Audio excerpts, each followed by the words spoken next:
জুলাইয়ে কি হয়েছে আল্লাহর কসম, এর 90% গল্প এখন পর্যন্ত বাংলাদেশ জানে না। আমার ভাইটার চেহারা এত সুন্দর ছিল, ওরে কবর দেওয়ার আগে ওরে যদি পোড়াই না দিত, অন্তত ওরে জড়াই ধরে দুটো চুমু দিতে পারতাম। আমরা আওয়ামী লীগ নিষিদ্ধের দাবিতে সারা বাংলাদেশের প্রত্যেকটা বিভাগে ইনকিলাব মঞ্চ থেকে আমরা পদযাত্রা করেছি, জনসংযোগ করেছি।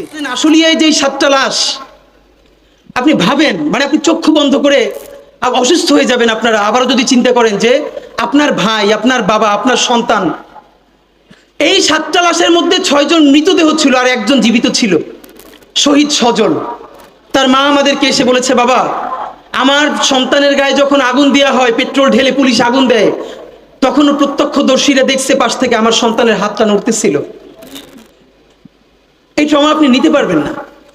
আজকে একটা ইন্টারভিউ ছাপা হয়েছে, সেই 7 জন লাশের আর একজন তার ভাই, তার বোন ইন্টারভিউ করছে। লাশটা যখন পেয়েছে বলে, জানেন আমার ভাইয়ের মুখের মধ্যে থেকে এই পাশে একটা দাঁতও নাই। পরে জড়াই ধরে চুমু দেওয়ার মতো অবস্থা ছিল না। হাসিনা আমাদের সাথে